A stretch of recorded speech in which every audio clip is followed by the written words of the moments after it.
Transitioning from the 150-year-old historical artifacts at the Pioneer Museum, we journeyed even further back in time, 150 million years ago, to an era when colossal dinosaurs ruled the earth. First, we headed to the visitor center of the Dinosaur National Monument. Immediately, everyone found something interesting. I headed to the book section. No matter which book I looked at, it seemed like a treasure filled with a lot of information I hadn't known. Of course, my friend's kid upcoming birthday was on my mind, and it didn't take long to find a gift. Is this book with puzzles and stickers, and it's also simple, and I found it easy to play these games along with learning something. Before we knew it, nearly an hour had passed by. We retraced our steps along the rugged, sun-baked path, with the glaring desert sun radiating heat against the eroded cliffs on our left and the open valley stretching endlessly to our right. The temperature climbed quickly, forcing us to shed our outer layers as we walked. I lagged a bit behind my companions, keeping my eyes locked on the sand, hoping to spot a stray fossil fragment. Instead of ancient bone, however, something else caught my eye, a plastic hotel keycard half buried in the sand. I picked it up and realized it was from our very own hotel. Confused, I patted my pockets. My own card was safely tucked inside. I quickly rushed up to catch my friend, only to discover a panic stricken expression on the face of our friend. Somewhere along our walk, she had lost her credit card, driver's license, and insurance card. Without a second thought, we spun on our heels. We began walking faster than before, our eyes intensely scanning the sand under our feet, dreading the realization of how much ground we had covered. We retraced our path step by step, desperately sifting through the grains of sand, hoping a gust of wind hasn't buried her entire life beneath the desert. We had almost reached the visitor center when my friend's phone rang. It was a ranger with incredible news. A kind hiker had found all of her missing cards and turned them in. A wave of relief washed over us, and we broke into a sprint toward the building. Just a minute later, my friend's phone rang again. This time it was her son, who lives hundreds of miles away in a completely different state. "Mom," he said, sounding frantic. "A park ranger just called me. They have your cards. Go back to the visitor center right now." We stopped in our tracks, looked at each other, and burst out laughing. It was incredibly funny, yet a bit scary, to realize just how fast the Rangers had tracked down her emergency contact. After retrieving the cards and thanking the staff, we decided to skip the rest of the walk and drive straight up to the Dinosaur Quarry exhibit hall to buy back our lost time. The bones. When you first look at the wall of dinosaur bones, the expected rush of awe doesn't kick in right away. In fact, nothing hits you. The exhibition almost seems boring because your brain simply refuses to process what your eyes are seeing. It just doesn't feel real. The bones look staged, sculpted, unreal. Like a movie set rather than the remains of creatures that once thundered across this land. We started our tour on the second floor, looking out at the massive cliff face embedded with ancient remains, before heading down to the first floor where visitors are actually allowed to touch the real dinosaur bones. Yet, even with our fingers brushing against the ancient rock, it still felt fake. A strange, conflicting feeling took over. One side of my mind argued, "This is real. All those dinosaur illustrations from your childhood books were not a fairy tale. These giants actually walked the earth." The other side of my mind refused to believe, feel, or comprehend the sheer scale of time standing right in front of us.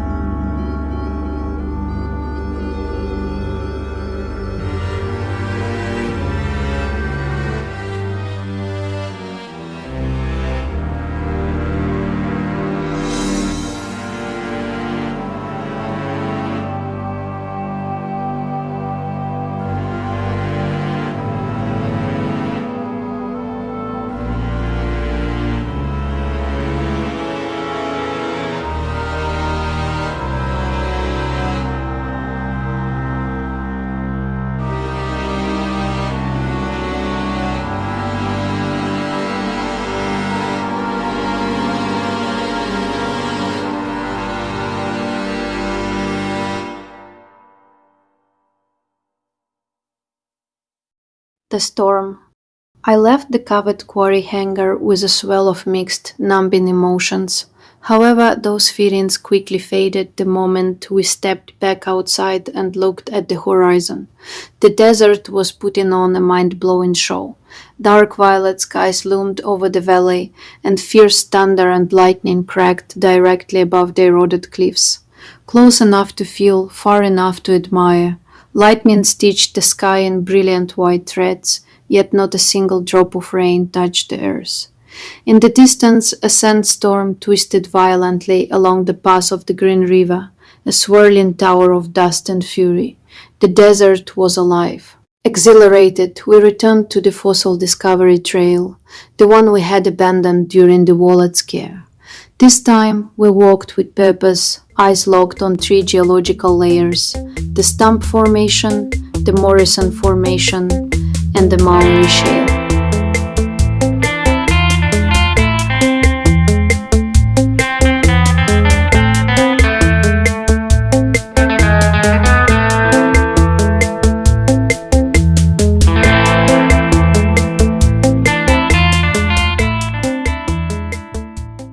The hunt. The stump formation, despite its name, holds no petrified stumps. Instead, it hides tiny, bullet shaped fossils, belemnites, the internal skeletons of ancient squid like creatures.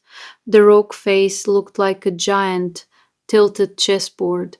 We searched every square, losing track of time in our geological treasure hunt, until my husband nudged us forward toward the next layer.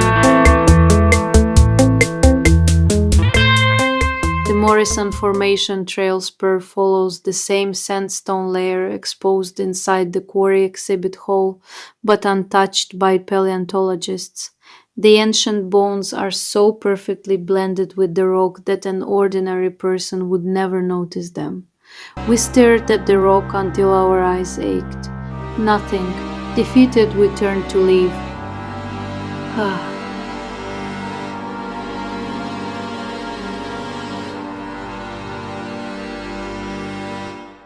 Then something caught my eye, a subtle curve, a shadow, a shape that didn't belong to the rock. We gathered around it, a bit of silence, then realization hit us all at once. A bone. A real bone. My husband shouted with excitement as he spotted another, then another, and another. Soon we were pointing out bones everywhere, our voices echoing across the trail. A group of hikers approached, confused by our enthusiasm. They saw only plain rock until we pointed out the first bone, then the next. Slowly their eyes adjusted, and the world transformed for them too. Suddenly, everyone was buzzing with excitement. The numbness was gone. Wonder flooded in. We had stepped 150 million years back in time.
The Shale and the Shift.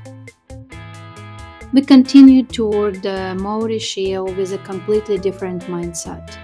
The landscape no longer looked like cliffs and dirt. It looked like pages of Earth's autobiography. The Mowry Shale revealed itself as thin silver gray flakes, nothing like the rugged sandstone of the dinosaur beds. Thanks to the trail guides, We knew to search for microscopic fish scale impressions fossilized in ancient marine mud. And there they were, tiny, delicate, perfect. In that moment, we felt like small kids who were just born, impossibly small and impossibly connected to a living planet. The earth beneath our feet was alive with history, constantly writing and rewriting its story in stone. As the distant desert thunder echoed over the valley, we finished our trek.